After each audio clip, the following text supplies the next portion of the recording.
I believe that the most important quality for a human being is to be kind. I would like to quote a little story from The Idiot by Dostoevsky. There is a group of people who are teasing the idiot. They're on a train and they're just pushing him and teasing him. And suddenly someone hits him in the face and he blushes. After this incident, one of the guys came back to the idiot and said, What was that? Why did you blush? Well, I blushed when I understood how embarrassed the guy will be when he understands what he really did. So this is what I'm talking about, kindness.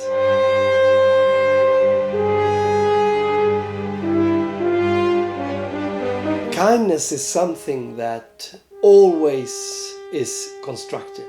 With kindness, you sort of nurture the earth with positive energy.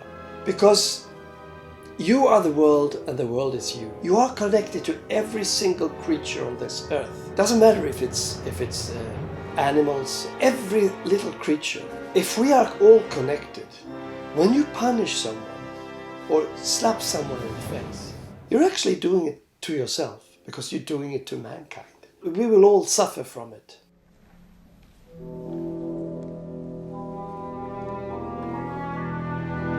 We see what devastation war does. Look at the Second World War. It starts with one aggression, a counter-aggression, and it escalates. Every single move you make where not kindness is involved is destructive. That's what I think. You have to be able to see the evil inside yourself when it comes out. It usually comes out from being hurt as a child, maybe, being abused as a child. You might do the same to someone else. And it might come out of fear. And fear is one of the most dangerous qualities in a human that there is. Because fear can make you violent. I'm a human being. I am an ego. And having that ego and nurturing that ego is always going to be destructive. Trying to impress other people, trying to show other people that I am great, trying to get a little bit more than others. All these things is implied in being me. Now, outside this me, outside my thoughts, there is perception. And if one could step back from one's own ego and look at oneself and see clearly when fear comes, you can do something about it.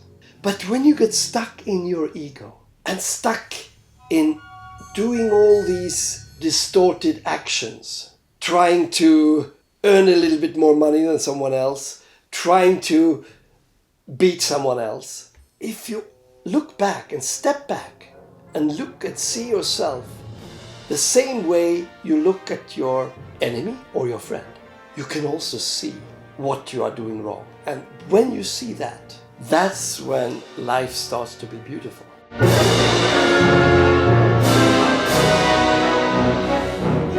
Because then you see the beauty of everything. You see, my God, around me is this world of fantastic things. And I don't need to add any distortion to that. I can just live in this beautiful world. I can just live here and now and just look around me and see other people. Be the beauty of a flower, the beauty of another human being. When you give kindness and you get abused back, then you need to use your intelligence. So that rather than hitting back, you find a way going another path. And that's sometimes very tricky, because then you can also go into next trap. But I think the only way is to do this.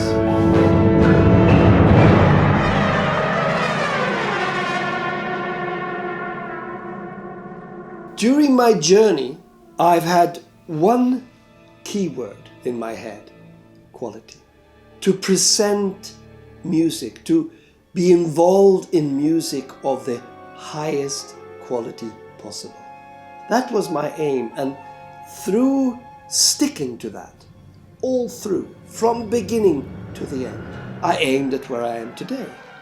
Am I free from fear? Am I free from frustration? No. But I must say, I feel very often great happiness and great fulfillment and satisfaction of what I have achieved.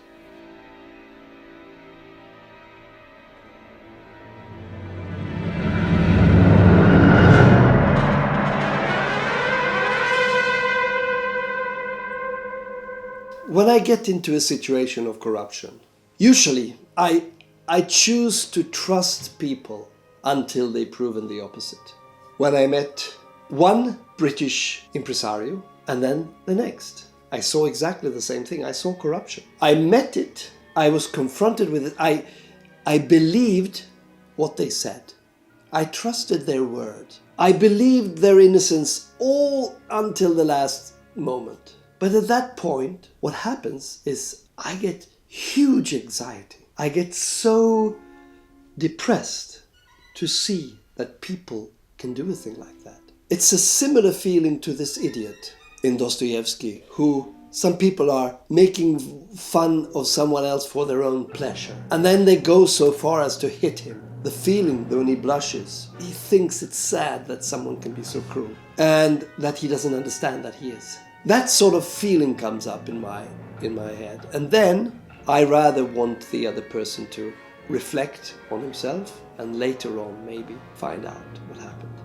I back off and I take a new path.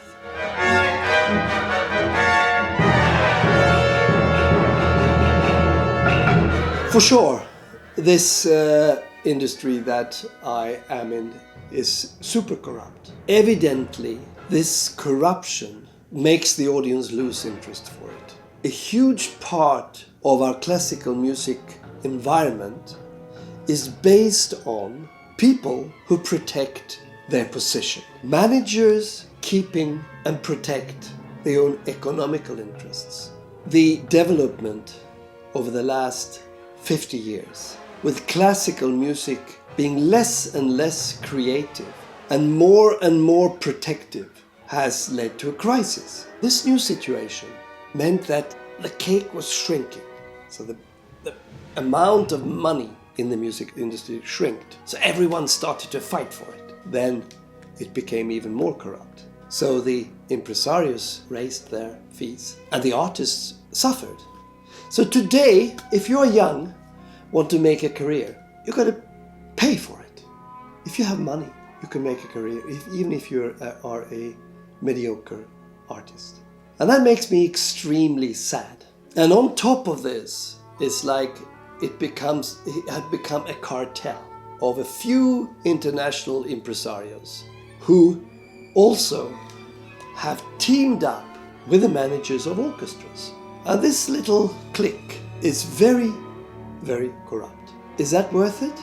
Being part of a corrupt system and be famous? No, for me it's not. I took a bold decision in 2014. I left the system, took another path, and I created a completely new road for myself. It turned out to be very effective, actually. Arabien Art Events have now existed for 4 years, and we are healthy. We are still keeping our integrity. We're keeping our will to stick to the word quality. I hope this gives a little bit of encouragement to the younger generation, because the younger generation can now become more independent.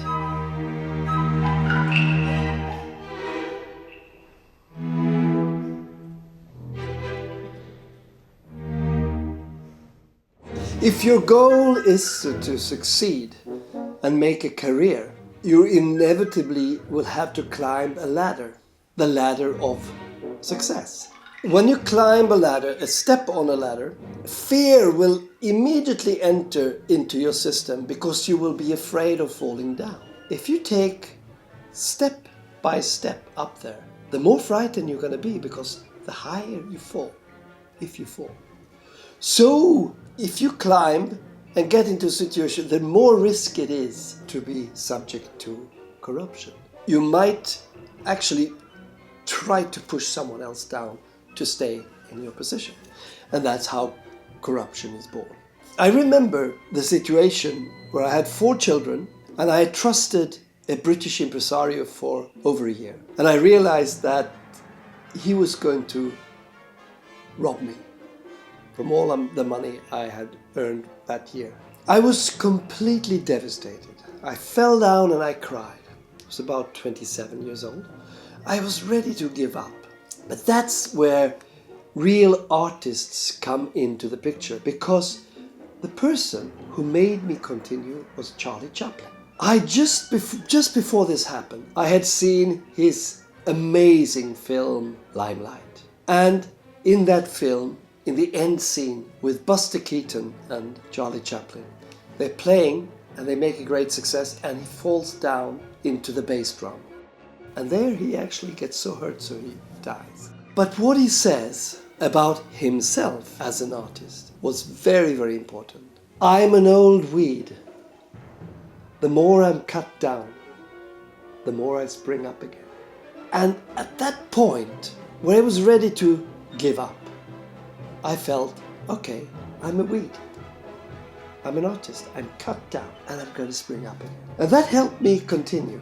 That's what really art is about. Continuing to believe in your artistic dream and to really try and go forward and not upward a ladder. Just go forward following your own crave for quality.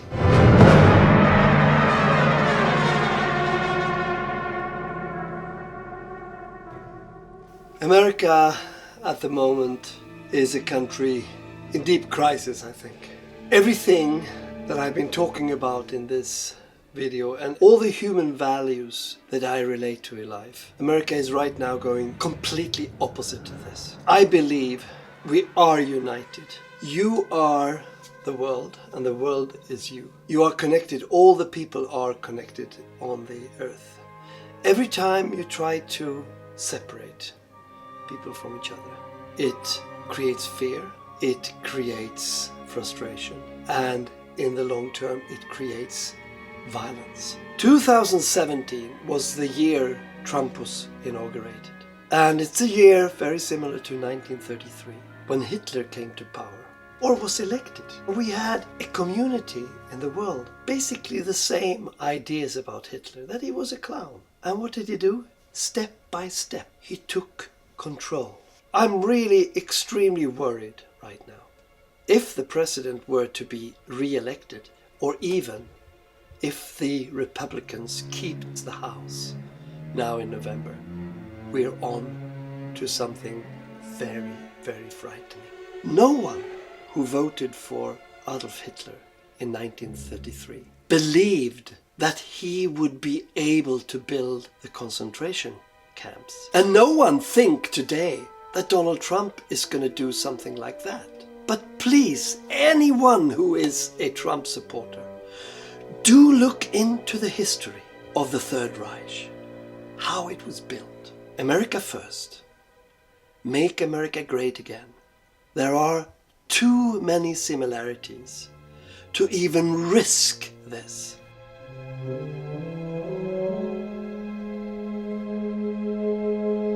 One must also try to understand what led Trump to the point he is in today. Trump used to be a Democrat. Trump used to absolutely salute Hillary Clinton.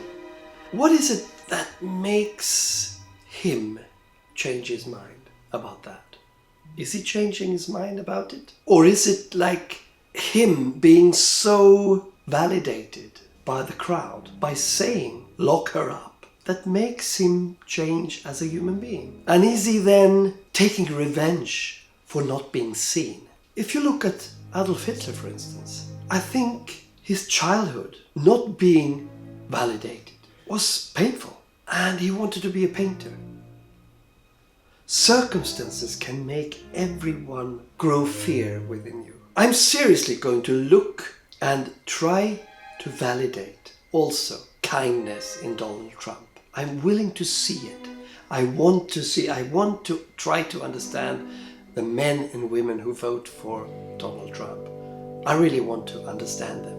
Like Dalai Lama says, that you should feel privileged to have enemies, because by trying to understand them, you become a bigger human